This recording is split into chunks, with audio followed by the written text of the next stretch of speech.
Hello everyone, আসসালামু আলাইকুম। সবাইকে ওয়েলকাম করছি আমার নতুন আরও একটি ভিডিও দেখার জন্য। আমার আজকের রেসিপি হলো স্বামী কাবাব। স্বামী কাবাব নাম শুনে আপনারা আবার ভাইবেন না যে আমি আমার স্বামীকেই কাবাব বানিয়ে ফেলছি। একটু মজা করলাম। যাই হোক, চলুন শুরু করি আজকের রেসিপি।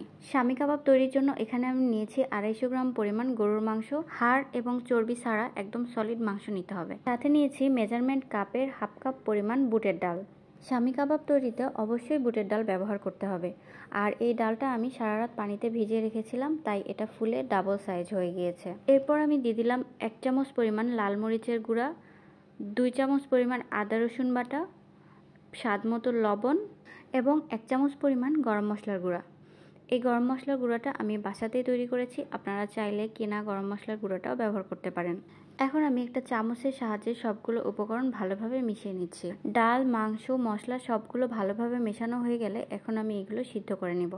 সিদ্ধ করার জন্য আমি চুলায় একটা প্রেসার কুকার বসিয়ে দিয়েছি, আর এই ডাল মাংসগুলো আজকে আমি প্রেসার কুকারেই সিদ্ধ করব।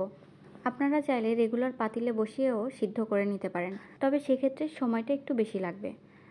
আমার হাতে যেহেতু সময় একদমই ছিল না, তাই আমি প্রেসার কুকারেই সিদ্ধ করে নিয়েছি। সব উপকরণগুলো প্রেসার কুকারের মধ্যে দিয়ে সাথে আমি 1 বাটি পরিমাণ পানি দিয়ে দিয়েছি, আরও দিয়েছি রান্নার রেগুলার তেল। এরপর ঢাকনা বন্ধ করে 8 থেকে 10টার মতো সিটি দিয়েছি। সিটি দেওয়ার পরে দেখুন এরকম হয়েছে সিদ্ধটা পুরোপুরি হয়ে গিয়েছে, তবে কিছুটা পানি রয়েছে। এখন আমি চুলাটা জ্বালিয়ে পানিটা শুকিয়ে নিচ্ছি। কিছুক্ষণ জাল করে যে এক্সট্রা পানি ছিল সেটা শুকিয়ে ফেলেছি। এখন এটা ঠান্ডা করে ব্লেন্ড করে নিচ্ছি। আপনারা চাইলে পাটায়ও বেটে নিতে পারেন। আমি এটা ব্লেন্ডারে ব্লেন্ড করে নিয়েছি। এখন আমি এই ব্লেন্ড করা ডাল এবং মাংসের মধ্যে বাকি মশলাগুলো অ্যাড করে দিচ্ছি। প্রথমে আমি দিয়ে দিলাম 1 কাপ পরিমাণ পেঁয়াজ কুচি। এরপর দিয়ে দিলাম কাঁচামরিচ কুচি। আমি এখানে একটা কাঁচামরিচ কুচি করে দিয়েছি। আপনারা যদি ঝাল বেশি খেতে চান তাহলে এটা বাড়িয়েও দিতে পারেন। এরপরে দিয়ে দিলাম ধনিয়া পাতা কুচি। সাথে দিয়ে দিলাম আরও 1 চামচ পরিমাণ গরম মশলার গুঁড়া। একদম শেষে আমি দিয়ে দিলাম একটা ডিম। এই কাবাব তৈরিতে অবশ্যই ডিম ব্যবহার করতে হবে। এবার সব উপকরণগুলো হাত দিয়ে ভালোভাবে মাখিয়ে নিতে হবে। সব উপকরণগুলো ভালোভাবে মিশিয়ে নেওয়ার পরে সেখান থেকে অল্প অল্প করে মিশ্রণ নিয়ে হাত দিয়ে চেপে গোল গোল করে কাবাবের শেপ দিতে হবে। কাবাব তৈরি করার আগে হাতে একটু তেল মেখে নেবেন, তাহলে কাবাব তৈরি করতে সুবিধা হবে। সেম প্রসেসে আমি সবগুলো কাবাব তৈরি করে নিয়েছি। এই তো আমার সবগুলো কাবাব তৈরি করা রেডি। এখন এইগুলো ভাজার পালা।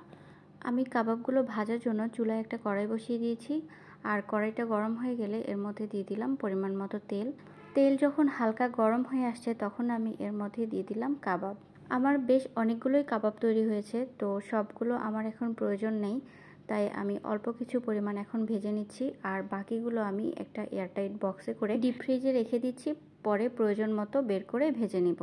আপনারা চাইলে একসাথে অনেকগুলো কাবাব বানিয়ে ডিপ ফ্রিজে সংরক্ষণ করতে পারেন। যখন প্রয়োজন হবে শুধু বের করে ভেজে নিলেই হয়ে যাবে। কাবাবগুলো আমি একটু সময় নিয়ে মিডিয়াম আঁচে একদম লাল লাল করে ভেজে তুলে নিচ্ছি। এ তো তৈরি হয়ে গেল বিফ স্বামী কাবাব। ঘরে থাকা অল্প কিছু উপকরণ দিয়ে খুব সহজেই তৈরি করা যায় এই কাবাব, আর খেতেও কিন্তু অসম্ভব মজার। বিরিয়ানি, পোলাও বা ভাত যেটাই বলেন না কেন, সবটার সাথেই কিন্তু এই কাবাব একদম জমে যায়। আমার আজকের রেসিপিটা আপনাদের কাছে কেমন লেগেছে অবশ্যই কমেন্টসে জানাবেন। আমার রেসিপিগুলো যদি ভালো লেগে থাকে তাহলে লাইক, কমেন্ট, শেয়ার করে আমার পাশেই থাকবেন। আজকের ভিডিওটি এখানেই শেষ করছি। দেখা হবে নতুন কোনো ভিডিওতে। সে পর্যন্ত সবাই অনেক ভালো থাকবেন। আল্লাহ হাফেজ।